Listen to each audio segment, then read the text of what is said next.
आप देख रहे हैं राष्ट्रीय हिंदी न्यूज।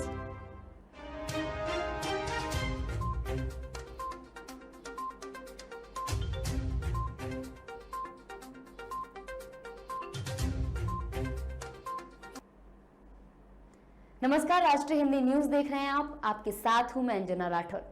नजर डालते हैं आज की कुछ खास खबरों पर। कॉमनवेल्थ गेम्स 2022 में भारत को एक और ब्रॉन्ज मेडल मिला है। वेटलिफ्टर लवप्रीत सिंह ने बुधवार को 109 किलोग्राम कैटेगरी में कमाल किया और देश के नाम ब्रॉन्ज मेडल किया। अभी तक ये भारत का 14वां मेडल है, जबकि यह चौथा मेडल है। लवप्रीत सिंह ने इस गेम में कुल 355 किलोग्राम वजन उठाया, जो नेशनल रिकॉर्ड है। लवप्रीत सिंह ने खुद अपना ही रिकॉर्ड तोड़ा है। लवप्रीत सिंह ने स्नैच राउंड में बेहतरीन खेल दिखाया और तीनों ही प्रयास में वे सफल रहे। उन्होंने स्नैच राउंड में 157 किलोग्राम, उसके बाद 161 और फिर 163 किलो वजन उठाया। लवप्रीत सिंह ने इसके बाद क्लीन एंड जर्क राउंड में भी अपने तीनों प्रयास सफल किए और क्रमशः 185 किलोग्राम, उसके बाद 189 किलोग्राम और फिर 192 किलोग्राम वजन उठाया। इस तरह लवप्रीत सिंह ने कुल 355 किलोग्राम वजन उठाया। लवप्रीत सिंह ने जब क्लीन एंड जर्क का आखिरी राउंड पूरा किया, तब तक वो टॉप पर थे, लेकिन बाद में अन्य प्लेयर्स ने उन्हें पछाड़ दिया। एक वक्त पर टॉप पर चल रहे लवप्रीत गेम का अंत होने पर तीसरे नंबर पर आए और उनके नाम ब्रॉन्ज मेडल आया। 24 साल की लवप्रीत सिंह से भारत को गोल्ड की उम्मीद थी।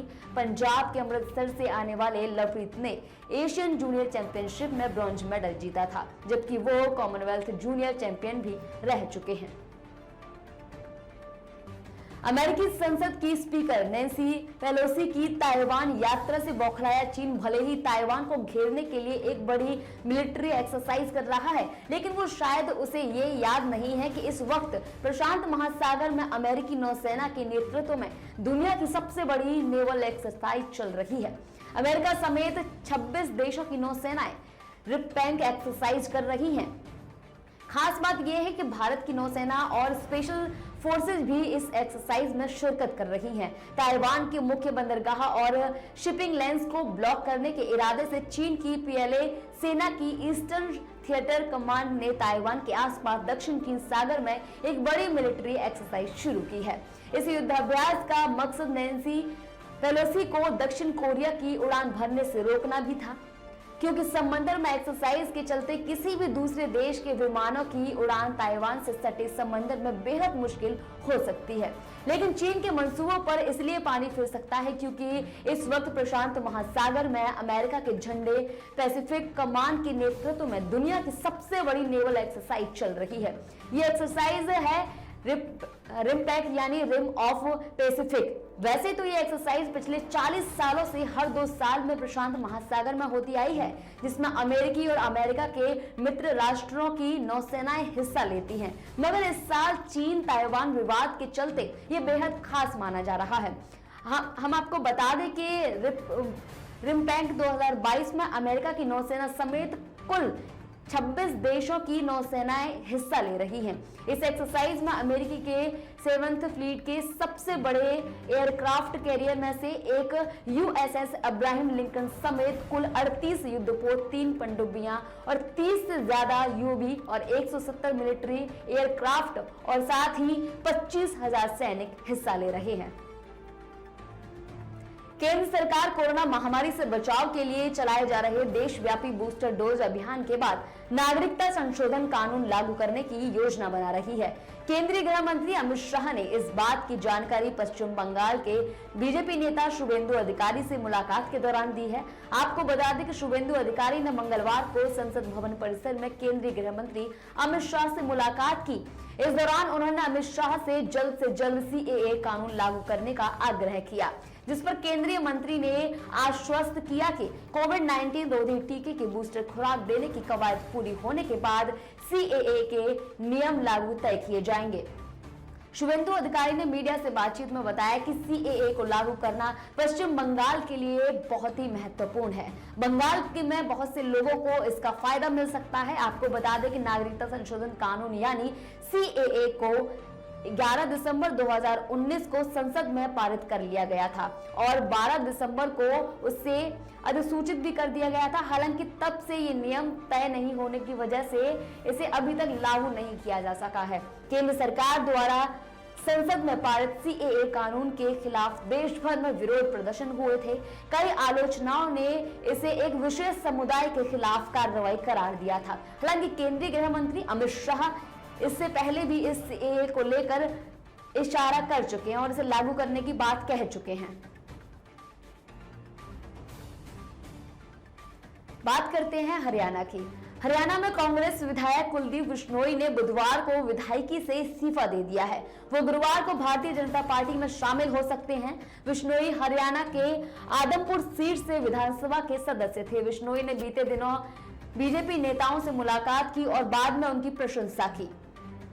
कुलदीप बिश्नोई को पिछले महीने कांग्रेस ने पार्टी के सभी पदों से निष्कासित कर दिया था। उसके बाद से ही बीजेपी से उनकी नजदीकियां बढ़ती गईं। 4 बार के विधायक और 2 बार के सांसद बिश्नोई हरियाणा में कांग्रेस द्वारा प्रदेश अध्यक्ष के पद के लिए उनकी उपेक्षा किए जाने के बाद से ही नाराज चल रहे थे।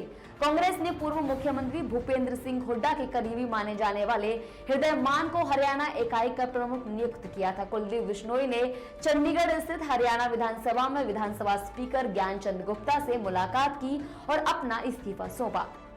दावा है कि हरियाणा कांग्रेस का अध्यक्ष न बनाए जाने से नाराज चल रहे बिश्नोई ने राज्यसभा चुनाव में हरियाणा से कांग्रेस उम्मीदवार अजय माकन को वोट न देकर बीजेपी का समर्थन किया था। इससे पहले कुलदीप बिश्नोई ने भी मंगलवार को संकेत दिए कि वो बीजेपी में शामिल हो सकते हैं।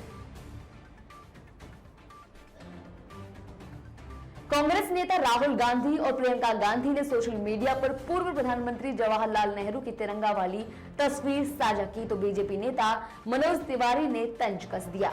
बीजेपी सांसद मनोज तिवारी ने कहा कि अब अगर तिरंगा में भी जो विपक्ष है बीजेपी को देखने लगी है तो क्या कहा जाए। उन्होंने कहा कि यहाँ उन्होंने ये लिखा है कि नेहरू जी ने तिरंगा उठा लिया तो अब राहुल गांधी क्यों नहीं उठा सकते।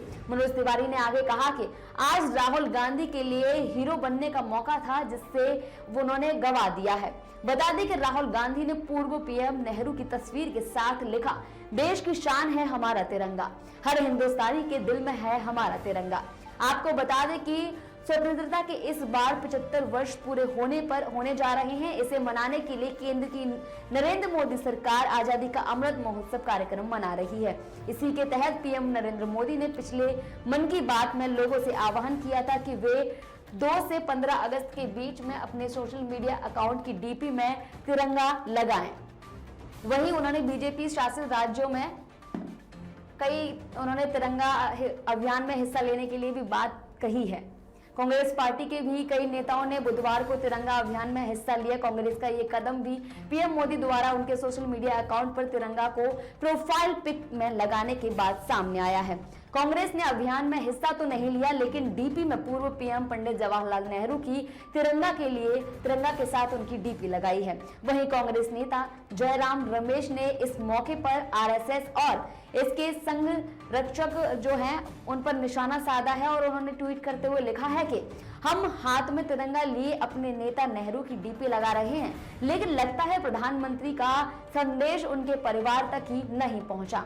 जिन्होंने 52 सालों तक नागपुर में अपने हेडक्वार्टर में झंडा नहीं फहराया, वे क्या प्रधानमंत्री जी की बात मानेंगे। कांग्रेस नेता पवन खेड़ा ने लिखा कि संघ वालों अब तो तिरंगे को अपना लो।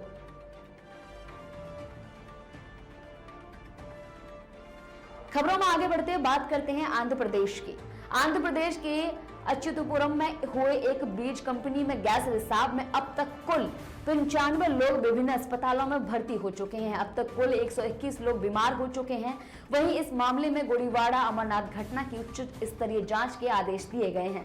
जांच के लिए नमूने को ICMR भी भेजा गया है जिसमें पता लगा सके कि ये जानबूझकर ये घटना हुई है या कोई अनहोनी हुई है। घटना के कारणों का पता लगाया जा रहा है। हालांकि गैस रिसाव होने का कारण अभी भी साफ नहीं है। आपको बता दें कि कल 94 वर्करों को अस्पताल में भर्ती कराया गया था, जिसमें से 53 सरकारी अस्पतालों में भर्ती हैं। बचे हुए 41 जिला के विभिन्न अस्पतालों में भर्ती थे। गैस लीक के तुरंत बाद करीब 50 लोगों को अस्पताल में भर्ती कराया गया था। इनमें ज्यादातर महिलाएं शामिल थी। गौरतलब है कि जून महीने में भी विशाखापट्टनम में ऐसी ही एक घटना हुई थी, जिसमें कि 140 श्रमिकों को अस्पताल में भर्ती कराना पड़ा था।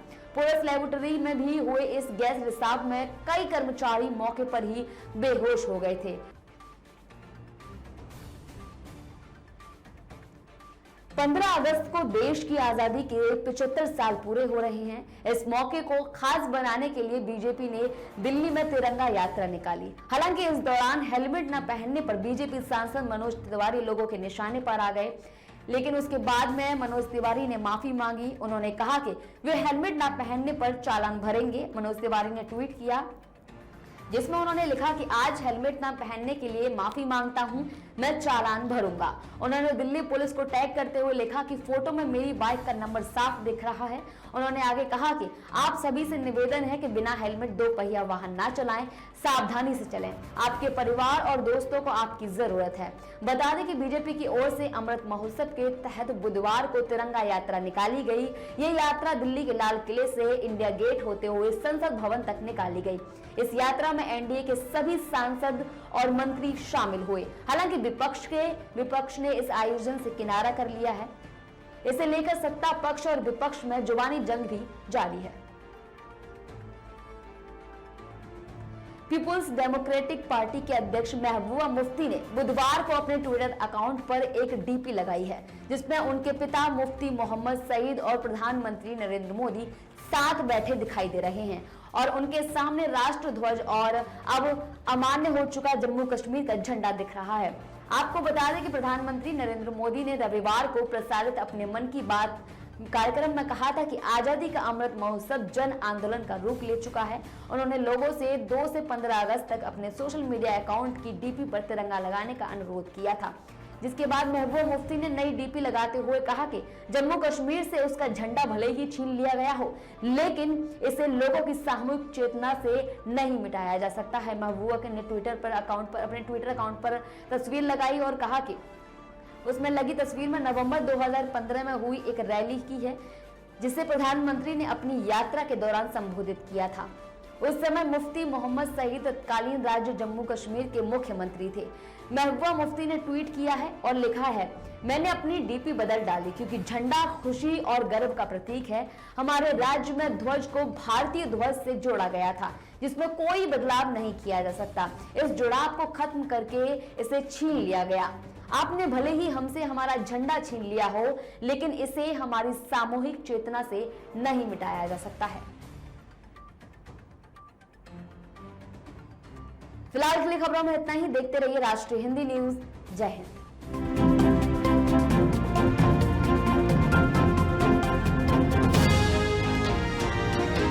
आप देख रहे हैं राष्ट्रीय हिंदी न्यूज।